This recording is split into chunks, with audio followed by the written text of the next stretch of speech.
ನಿಮ್ಮ favourite serials ಈಗ ಟಿವಿಗಿಂತ ಮುಂಚೆ ಸನ್ ನೆಕ್ಸ್ಟ್ ಆಪ್ ನಲ್ಲಿ ಜಾಲಿಯಾಗಿ ಎಲ್ಲರಿಗಿಂತ ಮುಂಚೆ ನೋಡಿ. ಈಗಲೇ ಸನ್ ನೆಕ್ಸ್ಟ್ ಆಪ್ ಡೌನ್ಲೋಡ್ ಮಾಡಿ ಮತ್ತು ಸಬ್ಸ್ಕ್ರೈಬ್ ಮಾಡ್ಕೊಳ್ಳಿ. ಏನು ನಿಮ್ ಮಾವ ಸೂರ್ಯನ್ ಕಣ್ಣೆ ಕುಕ್ಕೋ ಅಷ್ಟು ವಜ್ರ, ವೈಡೂರ್ಯ, ರೇಷ್ಮೆ, ಹಣ್ಣು ಹಂಪ್ಲ ಎಲ್ಲ ತಂದಿರೋ ತರ ಮಾತಾಡ್ತೀಯಲ್ಲ ಕಣ್ ಬೀಳೋಕೆ.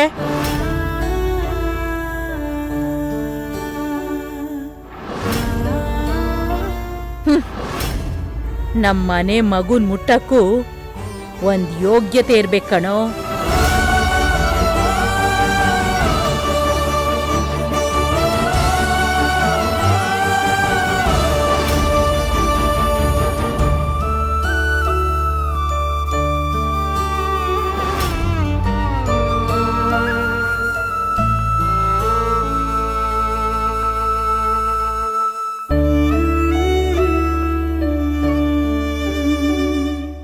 ಯಾಕಜ್ಜಿ ಹೀಗ್ ಮಾತಾಡ್ತೀರಾ?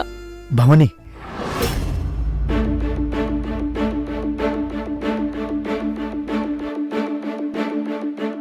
ಅಮ್ಮ, ನಾವು ನಿಮ್ಮಟ್ಟಕ್ಕೆ ತೂಗಷ್ಟು ವ್ಯಕ್ತಿ ಅಲ್ಲ.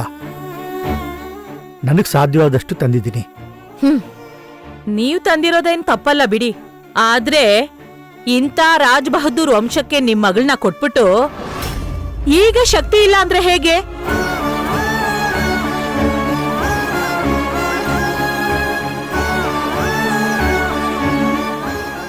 ನಮ್ಮ ಅಥರ್ವನ್ಗೆ ಹೆಣ್ ಕೊಡಕ್ಕೆ ದೊಡ್ಡ ದೊಡ್ಡ ಮನೆ ತಂದವರು ಕ್ಯೂ ನಿಂತಿದ್ರು.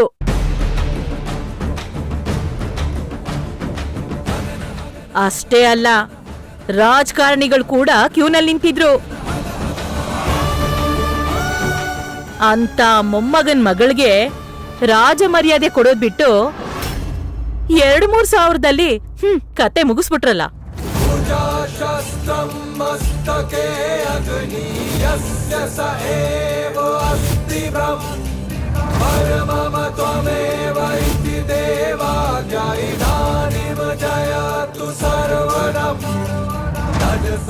ಅಜ್ಜಿ, ನಿಮ್ಗೆ ಮನುಷ್ಯರು ಮುಖ್ಯನೋ ಅಥವಾ ದುಡ್ಡು ಚಿನ್ನ ಮುಖ್ಯನೋ? ಎಷ್ಟೇ ದುಡ್ಡಿರೋ ವ್ಯಕ್ತಿ ಕೂಡ ಭೂಮಿ ಮೇಲೆ ನಡಿಬೇಕು, ಆಕಾಶಕ್ಕೆ ತಲೆ ಬಾಗ್ಲೇಬೇಕು. ನೀನ್ ಮಾತಾಡ್ಬೇಡ. ಯಾಕ್ ಮಾತಾಡ್ಬಾರ್ದು? ನಿಮ್ ದುಡ್ಡು ಆಸ್ತಿ ಎಲ್ಲ ನಿಮ್ ಬ್ಯಾಂಕ್ ಅಕೌಂಟಲ್ಲಿ ಮಾತ್ರ ಇದ್ರೆ ಒಳ್ಳೇದು. ಅದನ್ನ ಬಿಟ್ಟು ದುಡ್ಡೆಲ್ಲ ಎದುರುಗಿರೋರ್ನ ಅಳಿಬೇಡಿ.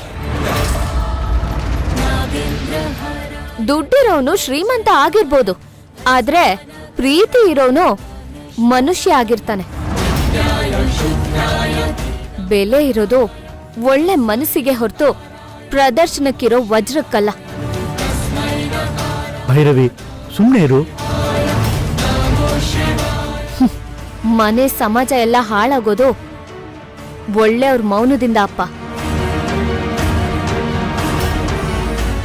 ಮಾತಾಡೋ ಸಮಯದಲ್ಲೂ ಸುಮ್ನಿರೋದಕ್ಕಾಗಲ್ಲ ನನಗೆ. ಏನು ಅಪ್ಪ ಅಂತಿದ್ಯಾ? ಬುದ್ಧಿ ಇಲ್ವಾ ನಿಂಗೆ? ಯಾವಾಗ್ಲೂ ಈ ಮಿಡ್ಲ್ ಕ್ಲಾಸ್ ಜನಕ್ಕೆ ಸಪೋರ್ಟ್ ಮಾಡ್ತಾ ಇರ್ತೀಯಲ್ವಾ? ಇಂಥವ್ರನ್ನ ತಲೆ ಮೇಲೆ ಕೂರಿಸ್ಕೊಂಡ್ರೆ ನೀನ್ ಚೀಪ್ ಆಗ್ತೀಯ ಅಷ್ಟೇ.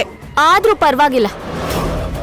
ಅಪ್ಪ ಯಾಕೆ ಮನೆಗ್ ಬಂದಿದ್ದಾರೆ ಅಂತ ಕೇಳೋದನ್ ಬಿಟ್ಟು ಆಸ್ತಿ ದುಡ್ಡು ಅಂತ ಮಾತಾಡ್ತಿದ್ದೀರಲ್ಲ.